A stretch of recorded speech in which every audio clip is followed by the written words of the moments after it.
Hi everybody, I'm Dr. Deed Harrison here of Chiropractic Biophysics Seminars and Technique and Chiropractic Biophysics Nonprofit, our spine research organization. We always have new guests, exciting information, brand new research, and clinical practice tidbits for you guys out there. Welcome to the Chiropractic Biophysics Podcast.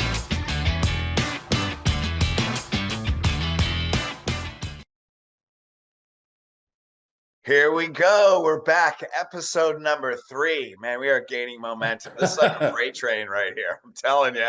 We got started. The engine's going. We hear the whistle and sound it rolling down the tracks here. So welcome, Exactly. Dr. Fred, Dr. D, Dr. Joe.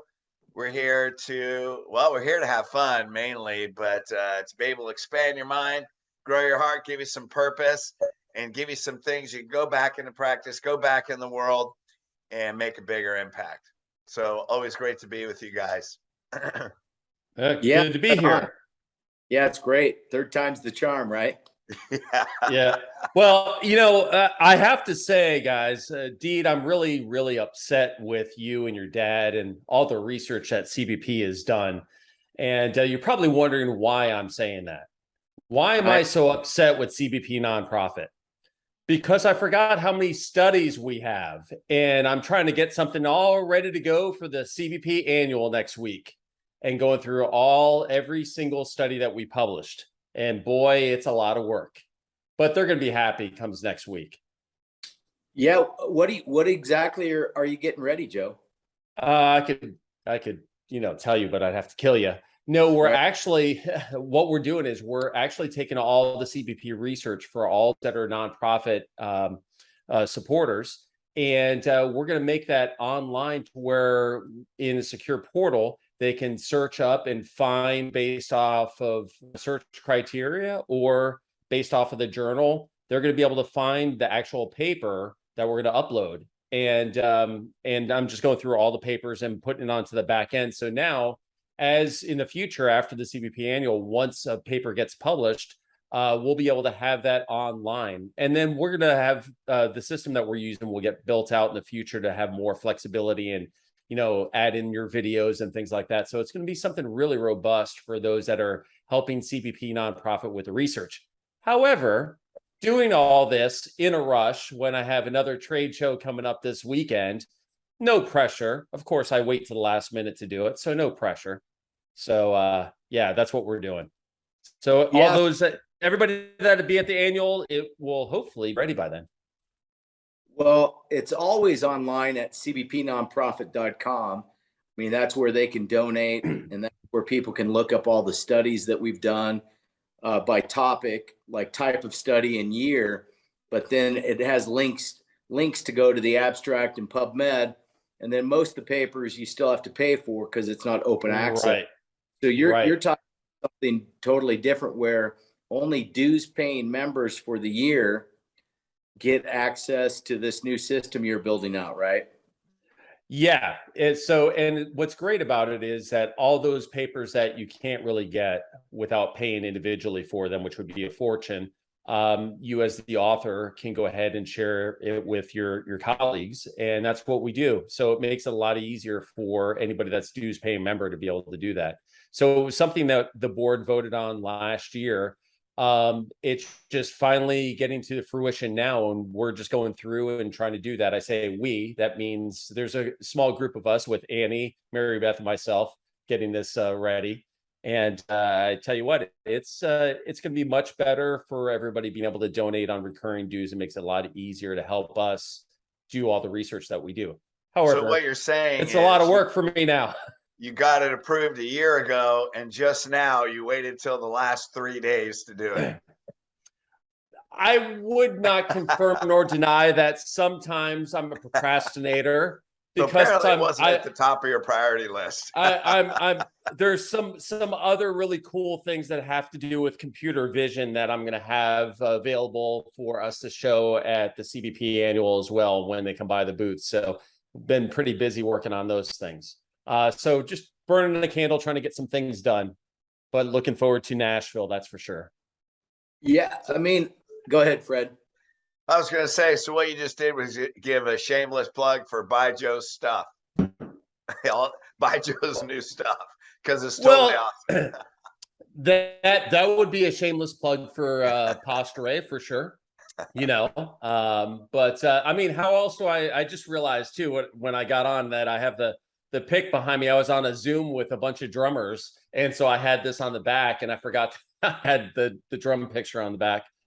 So I'm not hovering over my drum set right now. I'm not that crazy. Although this kind of be like Tommy Lee back in the day, flipping upside down and stuff. But yeah. Right. So here's the deal. I mean, I did my job and so did Paul Oakley. I mean, I organized all these studies. I actually sat down for the first time in a couple of years and I recategorized them. And it took actually a couple days to track all the links down and to recategorize the studies into, you'll see the new ones are systematic literature reviews. We actually have 5 systematic literature reviews now. We have 18 randomized trials. I mean, that's 18. And then, it's crazy. And then 7 non-randomized trials, and then, 100 and 40 to 50, case studies, and on and on. And then I separated out the peer-reviewed textbook chapters that we have and such. And you guys want to take a guess? Joe, you might know this, but Fred, you want to take a guess as to how many papers we're up to now? You just said it. Is it just over 200, isn't it? 230, is it? Yeah, it's actually, it's going to blow you away. It's 309. Oh, man. I mean, yeah. So this is, let's just look at the time factor here, Deed. So it takes approximately probably 2 to 5 minutes per link. So no, just to kind of set it up and plug everything in and make sure it's the right paper. And when you can't find the paper, I have to go ahead and text Deed that we forgot a paper, and he has to look it up. And yeah, there's a lot that goes into it, especially the whole point is if I would have used some of your principles that you teach, Fred, I probably wouldn't have waited to the last minute to do this. Just saying. So next time we see you, you're going to have big black circles under your eyes because you haven't slept yet. So yeah, maybe, but no, all seriousness, about this, Deed, going through all the papers, man, we have done so many. I've literally forgotten about a lot of these papers, and I'm going through and saying, and then what's unique about this is I remember where I was at when that paper came out. Like a lot of the ones back when your dad and you wrote when I was still, a fledgling chiropractor, coming out of school. I remember like, wow, that paper came out. It was like the greatest thing. And I remember where I was at in practice when, Dr. Berry's translation papers came out in that Veterans Journal. It's like all those little like time spots. You remember where you're at in your career. It's the craziest thing. If you guys have never done that before, look, those that have been doing CBP for a while, start looking at these dates. As soon as you read the title, if you were into it like I was and still am, it's almost like you remember where you're at exactly when that paper was released and what impact it was and how I would work that into my spinal care class and teach people about it and give us talking points and table talk based off of all the research. And I would always do that. And now it's just amazing the plethora of information that we have now. The arsenal for you as a chiropractor out there based off of the research is just mind-boggling. Awesome. So go ahead, Dean.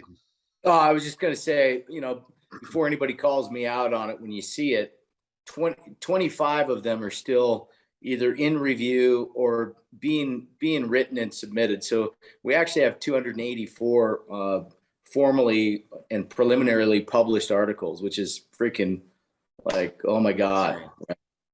Yeah. Your dad would be so amazed and proud because, he wanted to retire after the spine article.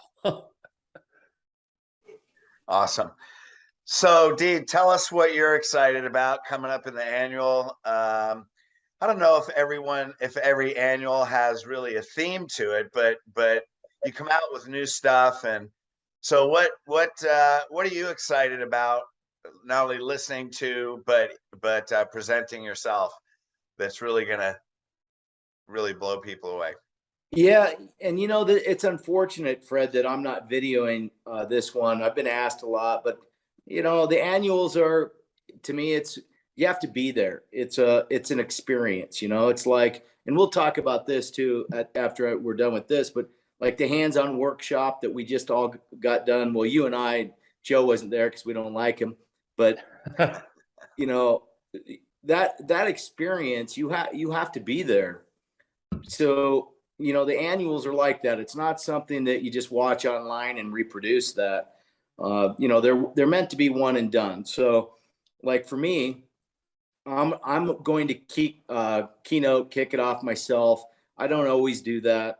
But I want to go through the 11 randomized trials on the neck alone that we have.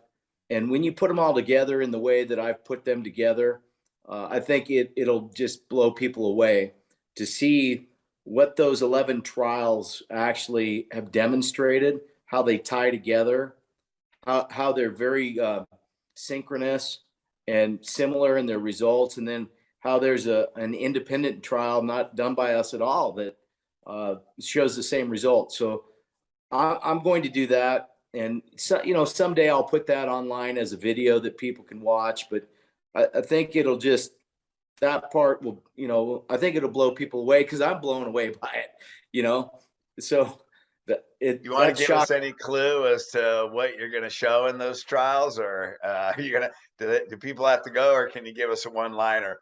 Well, it says that spine correction matters, and it's more than pain. It's way more than pain. It's, it's health and well-being, and it's neurophysiology, and it's functional measurements. And that's the end of the day. That's what it says. Correction makes the difference. And it's not one trial, it's 11 trials. And so I think when you get to 11 trials, you can actually say that means something, Now it's not, it's not done by any, stretch, but it's better than any, doctor of the evening's personal opinion who works for insurance companies. I can tell you that. So basically you're objectifying the principle. Yeah. Yes. Yeah, like we're supposed to fix subluxations. Right. Through actual correction, though. I mean, Right. That's what we stand for. And that's what, chiropractors that don't do CBP, sometimes they misuse the work and they claim that it applies to what they're doing too. And it's like, watch my head. It's like, no. It's like, if you don't change the structure, then you don't get the result. Right. Yeah. So just so they get the body language, let's all do that together. No, it's not the same. It is not. And a segmental adjustment is not the same as curve. Everybody, no. Right. Yeah. I mean, and let's not downplay the adjustment. We know that the segmental adjustment is profound and powerful. We're all chiropractors. We've seen it and done it, and but it's not predictable like the correction. So and for those that are new to CBP, and this might be the first time listening, we all are segmental adjusters. What we do, but we add to the rehab is what you need to do. The rehab is what sets us apart. So just for that, if you're new to CBP, we all adjust. Well, and you're proving a bigger model because, old school, right? Bone on nerve, blah, blah, blah. But now it's really curve and cord. I mean, it's a way bigger thing, I mean, even medicine knows curve and cord and posture and overall health. So that's, I mean, if you're still doing the segment thing, then that's part of it, but it's not all of the truth. It's really not the bigger picture. Yeah, that's right. Totally.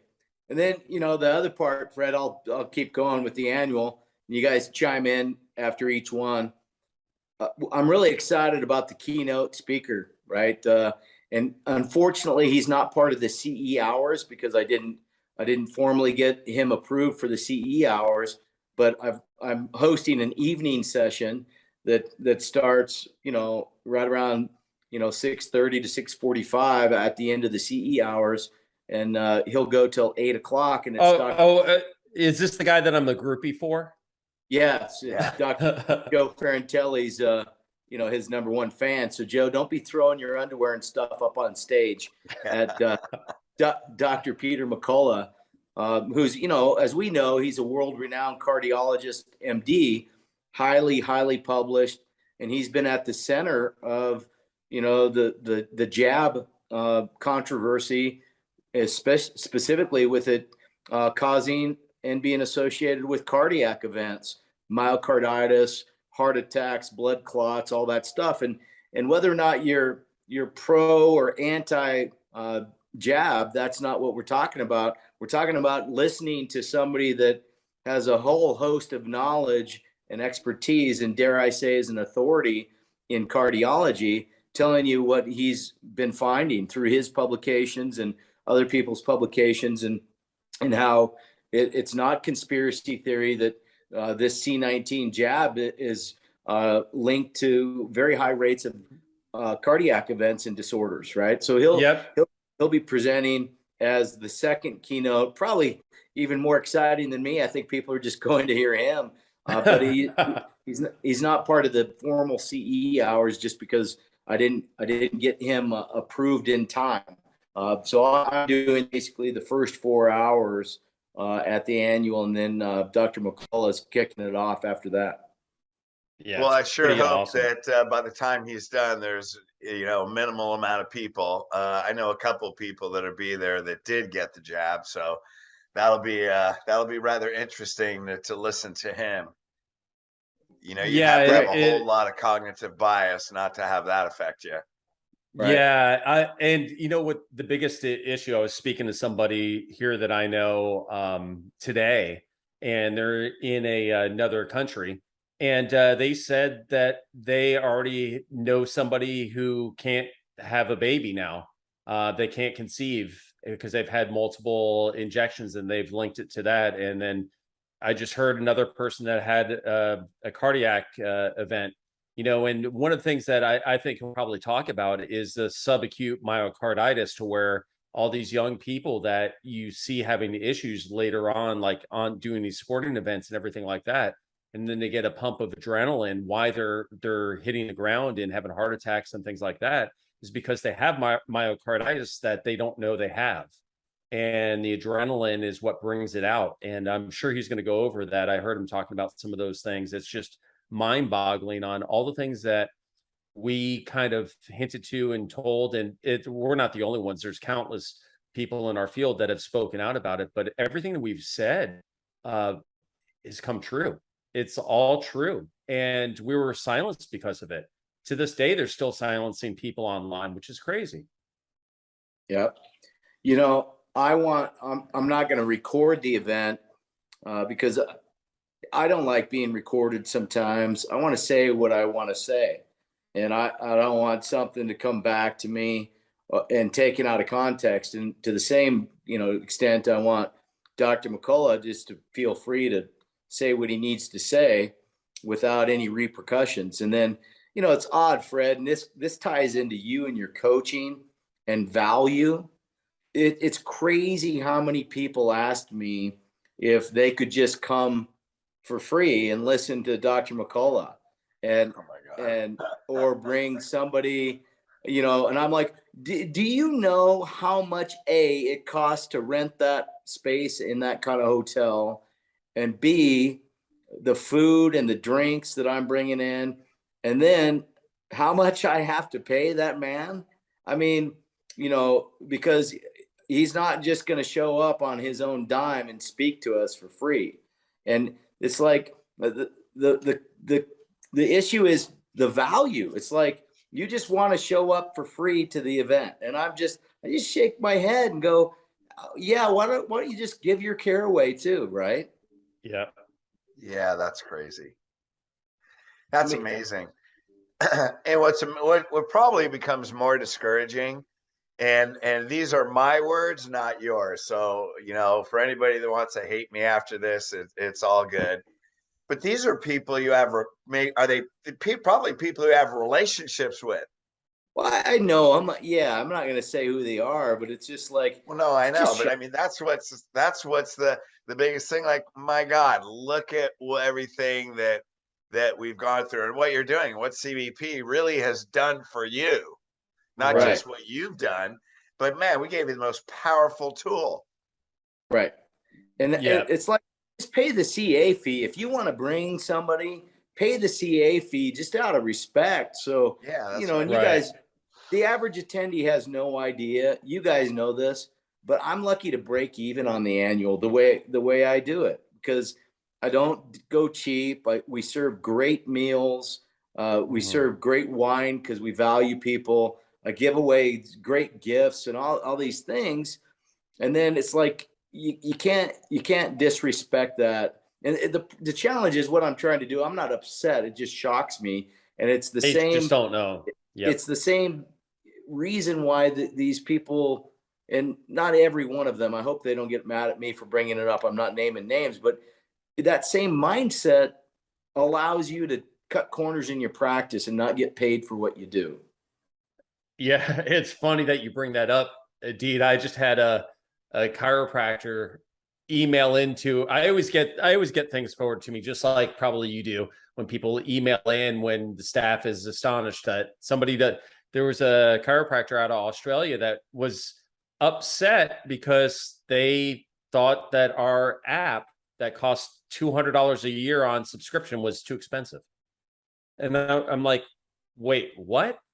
You'll spend more money on coffee in a month or 2 months than you will for something that is objective, used in clinical research studies, used all around the world in all different professions, not only just chiropractic, and has been validated for reliability and validity.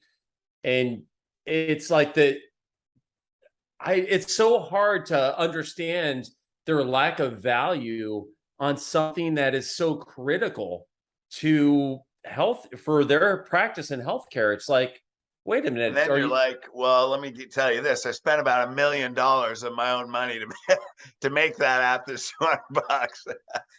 Yeah. And then people will say, yeah, they'll say, wait a minute, I have to be on a subscription for this to get these features. Like, well, how do we stay in business to bring you the new feature? If we're out of business, we can't support the program. And I have to pay people that make more money than a lot of chiropractors, unfortunately, that are, time is value for what you have to do. And some people, they just forget. They think things in life a lot of the times are free when they don't understand the value of what goes into it. And you're right, Fred. Actually, I wish it was only $1 million. Yeah, and look at that drum set, man. Jeez, I mean, that's not a. Look at all those cymbals. That's got to be like 100,000 in cymbals alone. It's only 80,000 now. Just kidding. Yeah, the issue is too. It's like, come on, it's like abundance mindset. Like, I want to we'll get back to the annual, but we always do this. We go tangent and we tie everything together. So the reality of it is, it's like this weekend at the hands-on workshop. Joe wasn't there, but I invited a couple guys up to watch the UFC fight. Fred came up, Don came up, and I wasn't like playing favorites, but I had a couple friends there and wanted to interact with them, and they liked the fights. Well, we ended up playing cornhole at the end of the night, and it got a little fun and wild, and it was the boys from South Carolina, right? Yeah. So Dr. Ryan, Dr. Andrew, and then it was me and Jake. The guy, Jake is my warehouse manager. So, it gets a little wild, and anyway, bets are going on, and they're like, "What are we betting?" I'm like, "All right, man, I'll bet $100 or 100 dinner rolls." And they're like, "Really?" And I go, "Yeah. If you guys beat Jake and I on my own home turf, I'm going to send you guys a box of 100 dinner rolls." And they're like, gosh. Yeah. And they go, "Well, what do you get?" And I go, "Well, I get bragging rights. I'm going to tell everybody I kicked your asses." Right. Well, little did I know, Jake was a little too drunk and couldn't quite see the board at the end of the night on his side. So, excuses, I'm making one. I beat my guy, but it's a team player, event. So, Jake. So you're throwing Jake under the bus then, huh? Right. Totally. I am. Because, I'm the boss. I get to do that. But long story short, abundance mentality. I go, "Hey, Annie, on Monday," I go, "We need to send a box of 100 dinner rolls and make an invoice and put that it's, a marketing write-off for cornhole." So I get a message back from Ryan today. He's like, "Hey, man, you didn't have to do that. that wasn't part of it. And I'm like, hey man, no, I honor that bet. And he goes, well, we were so impressed with the workshop and it had nothing to do with the cornhole. They go, man, our staff is just loving this. We're going to send our associate out to the hands-on. So it's That's like, awesome. it's like, okay, so I gave and now I get. And that's the way the universe works, right?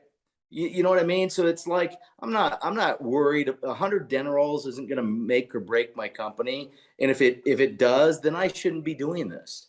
You know what I mean? Yeah. Well, it doesn't break it because it came out of Jake's salary. He didn't tell you. Right, exactly, because he lost. You're absolutely right. I didn't tell that part of it. Nice.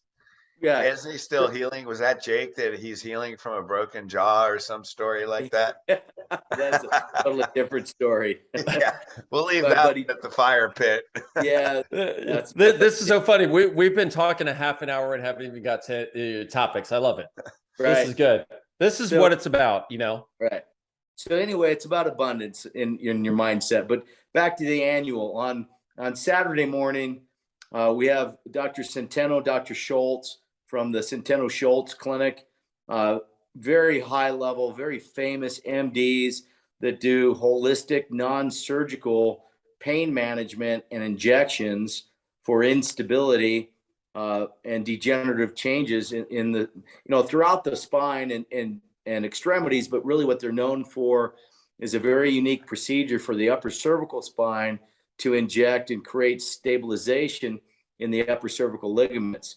And then Evan Katz, who works with them a lot, Dr. Evan Katz, CBP chiropractor in Colorado, is going to basically co-speak on that same session for another hour and talk about the CBP corrective care side in traumatic injuries. I mean, that's just an amazing set of presenters. Number one, Centeno Schultz, and then Evan Katz. But then how it syncs with CBP, what's been created through that relationship with Evan and everybody else working with Dr. Centeno and the Schultz Clinic there, and to foster the publications that have come out of it and the publications that Dr. Evan has done with his team. I mean, that'll be a great session too. Yeah, absolutely. Awesome. They're great. They're great speakers doing a lot of good and what a perfect match they are for corrective care doctors as well. And they know it too. They know chiropractic better than you think they do too.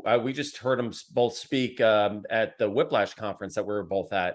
Amazing, some of the things that they're doing, and it's a perfect complement to those that have ligamentous damage that we can only bring so far through conservative means, and then you go ahead and manage the case with them again. And I wish I had doctors like that I could have worked with. And the greatest thing is that they refer back and they refer out to chiropractors all the time. Nice. Yeah. So, I'm sitting here thinking while you were talking, Deed and Joe, and I'm also thinking about this podcast. I mean, between the three of us, we probably have influence over tens of thousands of chiropractors, in our list. I wonder if it would be, if Dr. Peter would be willing to come on a Chiro United podcast. Or does he charge for that? You know what? I would imagine that we can talk to him at the annual and ask if he's willing. I bet he would, because he does a lot of interviews and a lot of podcasts. And, I think the speaking in person is, it's reaching a very small group that is in attendance, and to go on and do a podcast with us, I'm sure he'd be more than willing to. Well, I'm sure, being in person is going to be a far different experience than being here. But yeah, if you have leverage on that, man, he'd be a great guest and it would be a great episode. Yeah, I will totally, when the time's right, I'll approach him and I'll bring it up to him for sure. Cool. Yeah. Right on. Then to just almost done with the annual, we have Dr. Curtis Fedorchuk and Dr. Doug Lightstone.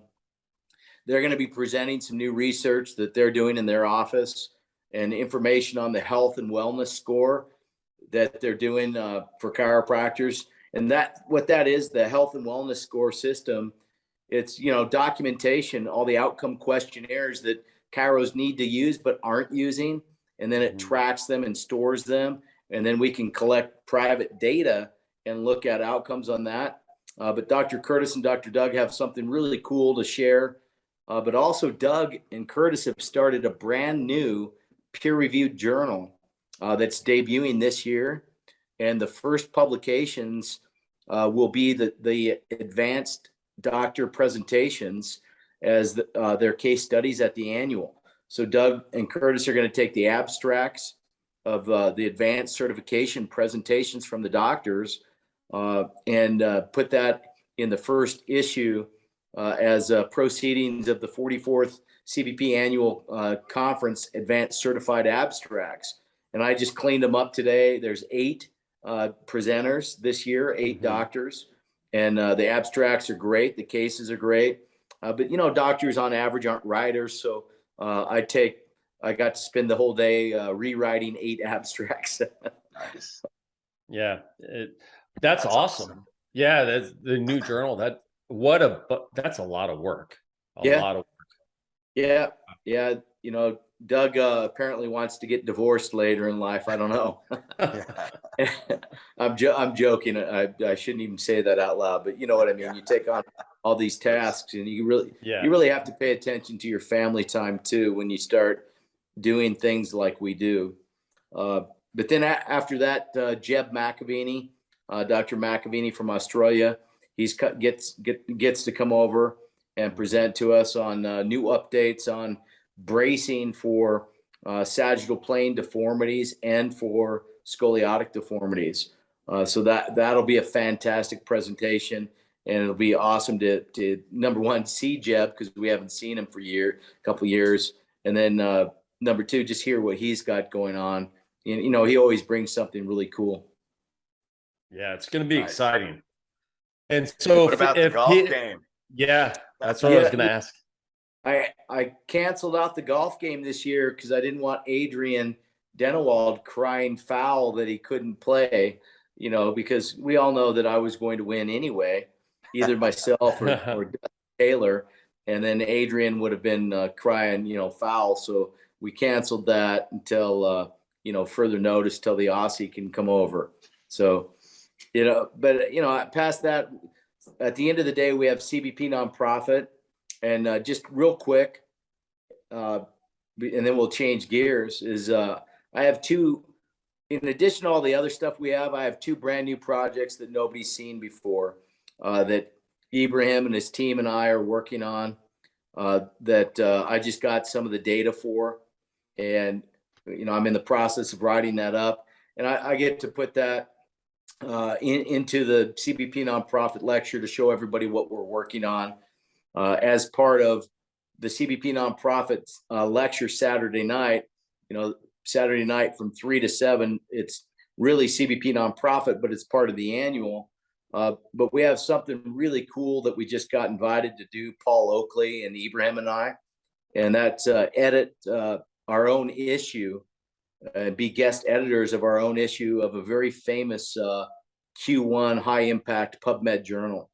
So we get to lay that out, and I'm going to share a couple of new projects that'll be in that, I hope. I mean, even though we're the editors of the new issue, all the articles still have to go through peer review. So, I mean, there's, you know, a chance that they won't get accepted, but I think they will. They're amazing projects. So, yeah. Awesome. That's amazing. So, congratulations. So yeah, this is amazing stuff. And if there's people out there, hopefully this podcast comes out in the next day, and you're interested and you're anywhere interested in flying to Nashville for this, you can find out more just on the website, idealspine.com. Click under seminars and you can register there or call the number. Yeah, they better hurry, because literally, honestly, it sounds like a joke, but I was going to cap it at 150 just due to the room size, and I'm at 141 right now. So if anybody wants to join, you're gonna have to, you know, hurry up, because you know, it's not a huge conference room where I can squeeze in more people, just because I thought since it was a holiday weekend I wasn't going to need that much space. So we kind of have a cap of attendees and then the vendors there, exhibitors. So anyway, you guys, final comments on that, and then we'll change topics. I want to talk about the hands-on workshop. Yeah, we're good, I think. Yeah. Go No, for I'm it. excited. Cool. So Joe, I mean, you missed a great event. did. Yeah, I know you. And here's the thing, and it's very important that everybody listening to this, and we've all been through this at our age. We all work so hard and do so many things, and we're actually very driven individuals to change our profession. And what happens when we do that, our relationships can take a back seat. So Joe, you chose to put your family first this weekend, yeah, or last weekend? Yeah, I stayed back to be with my son, and they're they have their football games and stuff where he's involved with a band. He plays in marimba, so wanted to be here for that. Yeah, you're right. And so that's one of the biggest things is, make sure that you keep your priorities and not be one-sided at all. So as much as it was hard for me to not be there, yeah, there's other things that are just as important, or actually Take more that important, your advice family. from three divorced people. Mhm. Exactly. Sometimes it takes I us think I'm leading the number, by the way. yeah, sometimes it takes you a little bit of time to realize and value things and to kind of get your priorities and not be one-sided in things, right? So yeah, so I missed it. So Yeah. but there's plenty of others. I'm with you, 9 out of 10 seminars.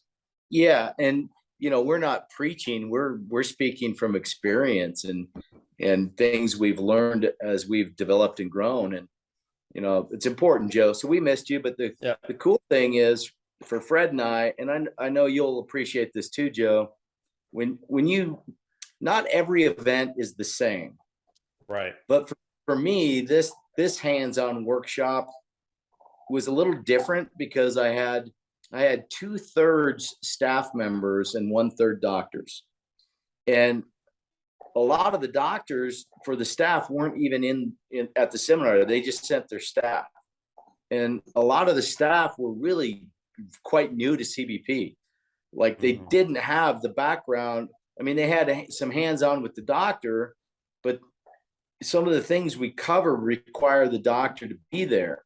And a seasoned speaker like Joe and Fred and I, you immediately can look at the audience and you can see the disconnect.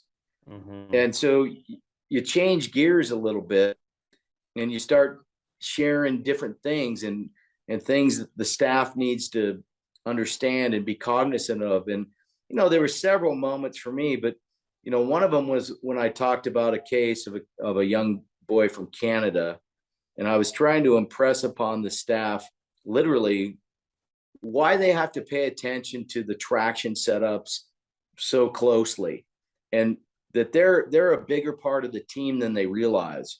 And yeah, it's the doctor's duty to pick the traction, but the staff is who's doing it day in and day out, and they've got to know what they're doing, and it's got to be done right. And so I went through that boy's case, and I don't know, Fred. I mean, but for me, I had a hard time keeping it together, and I looked around the room, and there was not a dry eye in the room. Right? Yeah, no, it's a very compelling, heartwarming, even miraculous story. No kidding. And then there's always the one, and I don't need to say who this one was, but then it's the one that looks at it like, that's bullshit. I don't believe it. And they're not impacted by it at all. And then it's also and I'm, me, I don't make stories up, and I don't cry on cue. I don't do that kind of stuff. But when it does, it comes out and you can't stop it. But it was my job also to talk to the doctor of that one team member afterwards and go, you know what, I think this team member is not right. They need to get out, and you need to have a heart-to-heart with them, and you need to figure it out. I'm just telling you, my assessment of their participation. So it was really an interesting event for me, because I had to change almost into a patient type of experience in teaching the staff. rather than focusing with the doctors. But at the same time, when we do that, Fred, you tell me sometimes I can be a little too technical, and the doctors gravitate to what I did too. They thought it was freaking fantastic. That's awesome. I wish I could have been there, especially with that many, especially with what we do. Like our software is very much centered around, especially the app that the staff is doing most of it. So yeah, it would have been great to be there to work with the staff directly. So next time I'll be there. Well, and you've shown that boys, and you've told that boy's story before, and every time it's a similar reaction, because obviously, I mean, it's a very compelling story. You only had a short time to work on them. The changes that you got were really life-changing. And then the one, I think, I don't remember this before, you may have said it, but you said it with so much heartfelt, genuine, authentic love and connection with that boy when you said that he said he didn't want to leave. But I think we did that in private, right? And you told me, and there was one other person there, and it was like, wow, man, you could, when you tell that story, you're not speaking from your head. You really tell that story. You're telling a CBP story, but you're telling it from your heart, right? Which is one of the reasons why, I mean, we're healers. Everybody's that's chiropractic or hands-on healer, and even though we're doing something very technical, we have great relationships. But that's what was so great about you and your retention. As technical and as smart as you are, you're so down to earth and authentic, and you really love people. And I'm sure there's a lot of chiropractors on there, but it's you also have the ability, like say you're just a really smart redneck, but it's that side that people relate to. Mm-hmm. You can take your doctor hat off and just put on the deed hat, and this is what I tell doctors. I remember my practice, we doubled our practice when I quit being Dr. Fred with patients and I just started being Fred. Like, we have the knowledge of chiropractic, we have the knowledge of mechanics, but people want connection. And that's one thing that you're really great at, and definitely in that story, man, you move the audience. I appreciate that. I'm still learning too, Fred, as we all are. And I think the big thing too is like you do in your boot camps, you got to have the team there. You have to have the team involved. It's not an eye, it's not the doctor. It's a whole system, and the team and the staff. It's not a belief, it's a know. We have to know that this is the right thing. And if they don't all have the same level of commitment to doing this and values for doing this, and if they don't have the same experience, then there's disconnect, right? Well, yeah. And then when they get that, it's about conviction, right? When you have a convicted team, they'll run the practice for you. That's when you gain freedom. So, I mean, if you ever go to people that know the boot camps, you got to bring your team. People that, you got to bring your team to the hands-on. I mean, your team has to be involved, and then they'll do it for you. Yeah. And when I was in practice, and to give Fred a shameless plug, when my team came back from your events, the first one, it was transformative, because it was almost like for once we all spoke the same language. We all understood the importance of every single aspect in the practice. And it was one, I remember, Fred, you had it, I think it was Salt Lake City, that everybody went out to it except for me, because I was away teaching with Deed at a seminar. And they came back and I was like, oh my gosh, this is like a different staff. They look the same, but boy, this is like that we were all on the same page about everything. And the biggest thing, as everybody that's been in practice knows, those assistants, those CEAs, they are the lifeline of your practice, because the patients a lot of times will tell them things that they won't even say to you, the doctor. Maybe they think they can't approach you, but they can approach your staff member, and your staff member picks up on cues that you won't pick up on many times, and tell you, after the patient leaves or whatnot. And wow, what an experience when you have a team that is saying the same things and understands the true meaning of what it is that we do. And Fred, I want to thank you for all the things that you did for when I was in practice, because I tell you what, with that, and only imagining the same thing with the hands-on, I wish we would have had hands-on when I was in active practice, like the way that we do it now, because it would have been great to be able to bring them, especially if you're new, to an event where all the new traction or traction that's been out that maybe you don't have, or maybe that you do, but you're learning from those people that invented that traction on how to do it. And they'll pick up, and man, I'm sure they came back and they're all fired up on Monday for sure. Yeah, they need immersion. Yep. Yeah, Totally. Yeah, it's super cool. Like you guys know, and I can say the name because this isn't confidential. It's not a patient, but Dr. Todd Royce. Mm-hmm. So Todd sent his existing CA and a new CA out, and they were fantastic. One of them had come earlier in the year in February, and then he had a new one, and they came out without Todd. And I mean, they were so engaged and like serious with even learning, the postural analysis and the mirror image adjusting, which is more for doctors, but we want the staff to know some of it too. But then when we did exercise and traction, I mean, they were participating in every facet of it, doing the setups, being set up, looking at what's right, what's wrong. I mean, there were many people out there, but just as the team members, that's not a doctor, they were awesome. And then, I was gonna say it aside.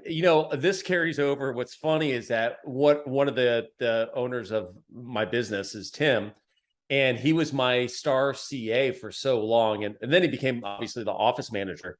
So what's so funny is that when we're at a normal conference, people think that he's a doctor because he knows the types of things to fix a spine without being a doctor. Of course, he doesn't know how to apply it. He knows how to set that person up in traction.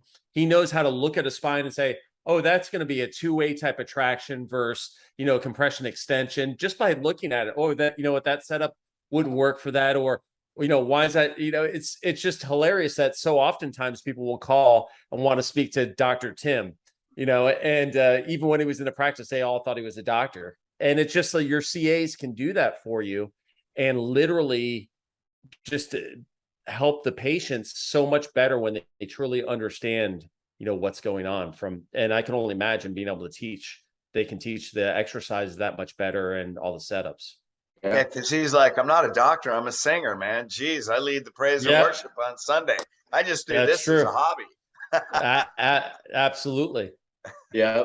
The other thing is there's a segue to this, but I want to mention just a couple of people from the weekend. Dr. Terry in France sent out his associate, Dr. Livia, from France. She was awesome. First seminar she'd ever taken, but she was awesome. She watched the courses online, but first live event. And then Alex Ginsberg sent out his associate, Dr. Kate. And these were new people that had never been to a CBP event before, but they were so engaged. It was so amazing. We had a couple students there and just amazing. And then one of the things, and Fred, I'm segueing into this. I worked on 3 people over the weekend, 4 people. So I did high volume. Awesome. Okay. So I gave like 4 adjustments, right? So I worked on Fred, and I know it's a HIPAA violation, Fred, but hopefully I have your consent. Yes, it hasn't gone live yet, so you better say yes. Yeah, right. Got it. So, yeah. So how about that? Thumbs up. Right. Yeah. So worked on you and your posture, Fred. And we all have some subtle postures, but Fred, when you really start to hurt and get problems, you get a big head translation, right? And you get a big left lateral flexion and a left rotation. And then you have a pelvic rotation. And it shocks me that other chiropractors can't see it, but it sticks out to me like it's a freaking fire that started in the freaking, mountains when I'm hunting with Miles. It's like, let's get the hell out of here. You know what I mean? It's like a good Halloween costume with my head over here. Right. so yeah, I mean, so I got to adjust you, and I think it helped. Oh yeah. And then I don't know if I have permission to say who this was, but I had a doctor at the event come up to me and tell me a very disconcerting thing, that he was getting tachycardia and a little arrhythmia for the last, several weeks. And so, of course, we asked, did you get the jab? Blah, blah, blah. No, no. Well, it turns out he had a little bit of a neck episode doing just, random activity. Believe it or not, deep sea fishing, catching I believe it was a big shark, and it was an aggressive event. And it took a long, long time. If you've ever been in a chair working on a big shark, and catch and release, for those of you that are worried, they didn't cut off the fin and eat this, it wasn't shark fin soup. But anyway, isn't it weird that I have to even address that? Yeah. But anyway, that At least you didn't say if it was a he or a she. Right. Yeah. Right. Well, it's a male. Yeah. And so anyway, he had tachycardia, and so you go through all this, and the first thing we think of as a chiropractor like me, I'm like, well, let me look at your neck. Yeah. And lo and behold, it's a big head translation too. And when he goes back, it's a funny kink lateral flexion. So I'm like, hey man, let's just adjust you really effectively tonight, and let's see how it goes tomorrow. So I work on him, and I see him the next day, and I go, hey man, how was it? And he's like, it's like 95% gone. Yeah. I mean, chiropractic's so cool.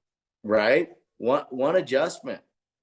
Right? And you go, well, how is that possible? One correct adjustment. Yeah. There's a difference, right? Well, an adjustment, we know this adjustment means change in position towards normal. Yeah. Right. Yeah. My dad always said, application of force or moment or both that changes the alignment of the spine and posture towards normal. Yeah. Yeah. But you're absolutely right, Deed. I mean, there's a lot of chiropractors that forget how impactful what we do is, and how much more than it is than just beyond pain, right? So, Well, also, I mean, the proper analysis is important, man, because that's what I do first. Because I know when I practiced, we were very specific postural corrective, and I mean this not just for chiropractors, just to know your stuff. Because I would have patients go see my associate, and they would come back a few weeks later, like, I got my heartburn in his back, and then I would just adjust them once or twice, and their organ problems would get better. And so there was a difference in the type of adjustment and having the right corrective, whether segmental and definitely postural. When you're taking out those postural adjustments, it makes a difference. Right. And they don't really teach all that stuff in school. Like if you're taking what you learned from school, man, you need to go to CBP. Or somebody's teaching neuroanatomy, but they're not teaching the application. It's like, and then people listening are like, oh, how could an adjustment affect the rate and rhythm of the heart? I'm like, you dipshit. It's called the sinoatrial node. It gets parasympathetic nerve supply from the freaking vagus. You know what I mean? Sorry, I'm getting a little excited. But that's not I didn't say that to the chiropractor. I'm talking about somebody that goes, well, I don't believe that, So the chiropractor, once that'll usually get a patient when you call them dipshit first. Right. That'll get them in your clinic. Right. Yeah. Well, it actually worked for me a couple times, Fred. Yeah, I bet it did. Right. It's like, come on, it's actually neuroanatomy. And once I mentioned it to the chiropractor, he's like, oh my God, you're right. And I'm like, yeah, the rate and rhythm of the heart is controlled by the sinoatrial node, and that gets its parasympathetic supply from the vagus nerve. So if your neck is kinked like this and it's irritated, then that's going to put tension and pressure on the brain stem, cranial nerves 5 through 12, of which 10 is the vagus, right? Yeah. So it makes sense that a proper adjustment can remove that interference and reset the rhythm through the sinoatrial node. And it's like, to me, that's just how I grew up. And I was trained to think like that before I became a chiropractor.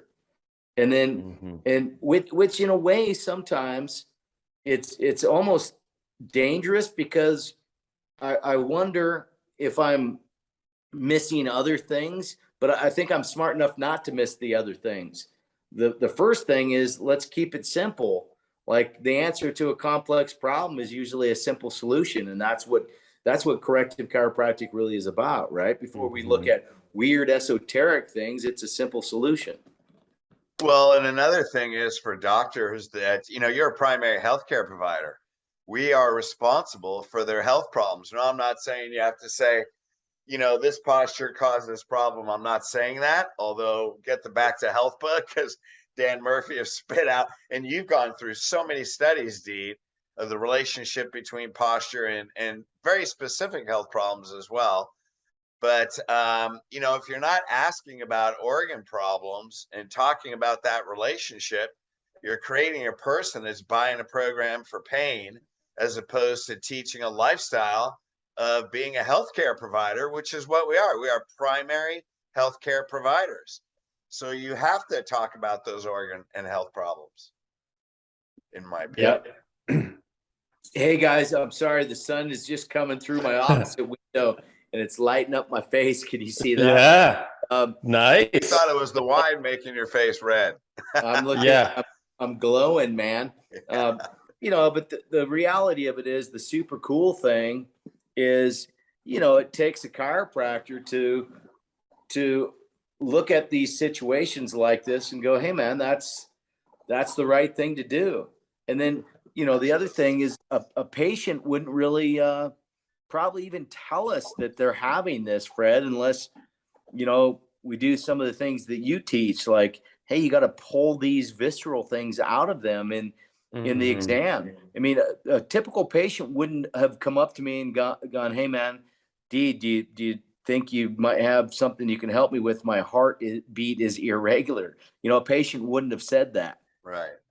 Yeah, But the problem is, and I think it's a problem, is that you do correct their spine, and then they think, well, it must be my heart's working better because I'm getting an extra half hour sleep, or I'm drinking more water, or they don't even notice that they don't have it anymore. And the problem is chiropractic didn't get the credit. Right. That's the problem.